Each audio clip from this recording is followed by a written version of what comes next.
Europe एक बार फिर उसी मोड़ पे खड़ा है जहां तारीख ने उससे पहले खून मांगा था, मगर इस बार इंतबा किसी शायर, किसी फलसफी या किसी सियासतदान की तरफ से नहीं आ रहा, बल्कि नेटो के एक ऐसे जर्नैल की जुबान से निकल रहा है जिसने जंग को नक्शों पे नहीं, मैदानों के अंदर देखा है।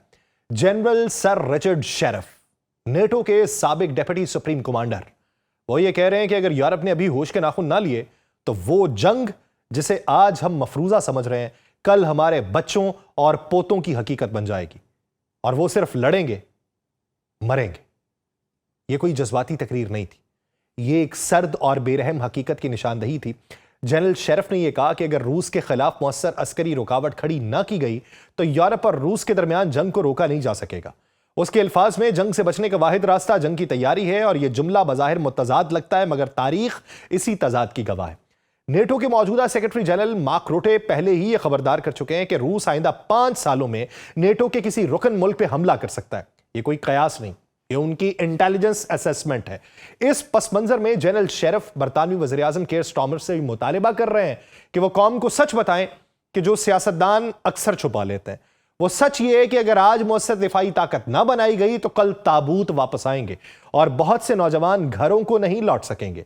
यही बात सिर्फ जंग की नहीं, नस्लों के मुस्तकबिल की हो रही है। और जनरल शेरिफ का यह कहना है कि अगर हालात इसी रुख पे चलते रहे तो मशरकी यूरोप एक बार फिर सफेद पत्थरों से भर जाएगा। वही कब्रें जो कभी बरतानवी दौलत मुश्तरका के फौजियों की याद दिलाती थीं, वही पोर्टलैंड के हेडस्टोन, मगर इस बार तारीख दोहराने के लिए यह सारा मंजरनामा होगा। आप सब पर सलामती हो, मैं यासिर रशीद हूं और आप देख रहे हैं सुनो न्यूज़। नाज़रीन, ये इंतबा इसलिए भी खतरनाक है क्योंकि रूस पहले ही जंगी मईशत पे मुंतकिल हो चुका है। फरवरी 2022 में यूक्रेन पर मुकम्मल हमले के बाद रूस की फैक्ट्रीज दिन रात ड्रोन, मिसाइल्स और तोपों के गोले तैयार कर रही। रूस ने यह फैसला कर लिया है कि अगर जंग लंबी चली तो वो तैयार है। सवाल यह कि क्या यूरोप तैयार है? बरतानिया की हालत इस वक्त यह है कि उसकी मुसल्लह अफवाज की तादाद सिर्फ 1,47,300 है।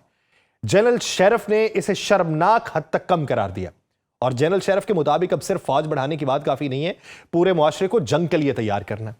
इसका मतलब यह है कि बरतानिया की मईशत की समत बदलना है, सारिफीन की अशिया बनाने की बजाय ड्रोन्स और अस्करी टेक्नोलॉजी तैयार करनी है, अवाम को जहनी तौर पर इस हकीकत के लिए तैयार करना है कि अमन खुद ब खुद नहीं आता, उसे महफूज करना पड़ता। यहां एक और धमाकाखेज पहलू सामने आता है। जनरल शेरिफ ने यूक्रेन के लिए अमन मंसूबे को, जिसे डोनाल्ड ट्रंप की इंतजामिया आगे बढ़ा रही है, उसने कहा यह खुली डकैती है।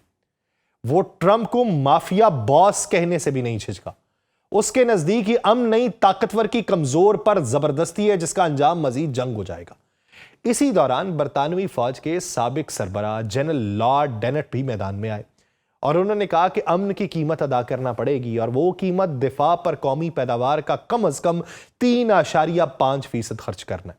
हुकूमत ने यह हदफ 2035 तक हासिल करने का वादा तो किया है, मगर फिलहाल बरतानिया 2.4% पे खड़ा है, जो 2027 तक 2.5% होगा। सवाल यह कि क्या यह बरतानिया के लिए काफी है?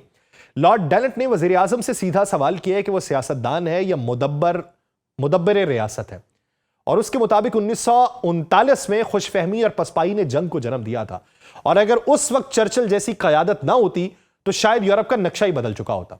उसका कहना है कि हम अपने बेटों और पोतों को वही अजाब दोबारा सहने के लिए नहीं छोड़ सकते जो हमारे दादा और परदादा ने झेला था। ये तमाम बयानात ऐसे वक्त आ रहे हैं जब नेटो की मशकें रूसी सरहद के करीब तेज हो चुकी हैं। एस्टोनिया और लटोविया की सरहद पे बरतानवी फौज जो है ये मशकें कर रही हैं, हजारों फौजी, दर्जनों ममालिक, और एक वाज़ेह पैगाम है कि नेटो पीछे हटने वाला नहीं है। मगर सवाल ये है कि क्या ये सब रूस को रोकने के लिए काफी है? ये कहानी सिर्फ यूरोप की नहीं है, ये आलमी ताकतों के नए तवाजुन की कहानी है। एक तरफ रूस है जो जंग के लिए तैयार है, दूसरी तरफ यूरोप है जो अब भी अमन और खुशहाली के ख्वाब में है। जनरल शेरिफ का इंतबा दरअसल एक आईना है जिसमें यूरोप को अपनी कमजोरी दिखाई जा रही है, और अगर जंग अचानक नहीं होती तो फिर यह भी समझना जरूरी है कि जंग जन्म कैसे लेती है। तारीख बताती है कि बड़ी जंगें जो हैं ये किसी एक गोली से नहीं, मुसलसल बढ़ती हुई कशीदगी, गलत अंदाजों और ताकत के जाम से पैदा होती हैं। आज यूरोप और रूस के दरमियान जो फजा बनती जा रही है वो बिल्कुल वैसी ही है जैसे पहली और दूसरी आलमी जंग से पहले थी। फर्क सिर्फ हथियारों का है, जहनियत तकरीबन वही है। सबसे पहली और सबसे खतरनाक कशीदगी नेटो की मशरकी सरहदों पर पैदा हो रही है। बाल्टिक रियासतें यानी एस्टोनिया, लटोविया और लिथुआनिया रूस के बिल्कुल सामने खड़ी हैं, और रूस उन ममालिक में नेटो की मौजूदगी को अपने वजूद के लिए खतरा समझता है, जबकि नेटो इसे दिफाई जरूरत करार देता है। यही वो मकाम है जहां दिफा और इश्तियाल के दरमियान लकीर धुंधला जाती है और एक मामूली वाकया भी बड़े तसादुम में बदल जाएगा। दूसरा बड़ा तनाव यूक्रेन है। जो इस पूरे तनाजे का दिल बना हुआ है। यूक्रेन पर रूस का हमला सिर्फ एक मुल्क पे कब्जे की कोशिश नहीं था, बल्कि यह नेटो को पैगाम था कि रूस अपनी सरहदों के करीब मगरबी ब्लॉक को कबूल करने के लिए तैयार नहीं। मसला यह है कि यूक्रेन में जंग जूं तवील होती जा रही है, दोनों जानिब थकन की बजाय जिद बढ़ती जा रही है। रूस पीछे हटने को शिकस्त समझता है और नेटो यूक्रेन की शिकस्त को अपनी कमजोरी समझता है। यही जिद वो उनसर है जो कशीदगी को जंग में बदल देता है। तीसरी और इंतहाई खतरनाक कशीदगी गलत अंदाजों की है। रूस समझता है कि यूरोप मुआशी दबाव और सियासी तकसीम की वजह से तवील जंग बर्दाश्त नहीं कर पाएगा। दूसरी तरफ नेटो का ख्याल है कि रूस इक्तसादी पाबंदियों के बोझ तले खुद ही घुटने टेक देगा। तारीख ये बताती है कि जब दोनों फरीक एक दूसरे को कमजोर समझने लगे तो जंग फिर तकरीबन नागुज़ीर हो जाती। चौथा उनसर अस्करी तैयारियों का अदम तवाज़ुन है। रूस ने अपनी मईशत को जंगी मईशत में तब्दील कर दी है। फैक्ट्रियां हथियार उगल रही हैं, फौज में भर्तियां जारी हैं, रियासत अवाम को जंग के लिए जहनी तौर पर तैयार कर रही है। इसके बरक्स यूरोप अभी तक इस सवाल पर उलझा हुआ है कि दिफा पे कितना खर्च किया जाए। यही खला वो खतरनाक जगह है जहां ताकत का अदम तवाजुन जंग को दावत देता है। पांचवी कशीदगी सियासी क़यादत की सतह पे है। यूरोप में हुकूमतें बदलती रहती हैं, अवाम जंग से खौफजदा है, सियासतदान अगले इलेक्शन को अगली नस्ल के मुस्तकबिल पर तरजीह देते हैं। इसके बरक्स रूस को अगर देखें तो फैसला साजी मरकज में है और तवीलुल मुद्दत हिकमत अमली के तहत हो रही है, क्योंकि प्यूटन ने तो जाना नहीं। ये फर्क भी तसादुम के इम्कानात को बढ़ाता है, क्योंकि यही बेयकीनी या यही जो फजा है ये अक्सर सख्त फैसले करने में ताखीर करती है। एक और खामोश मगर मोहलिक कशीदगी न्यूक्लियर बयानिए की है।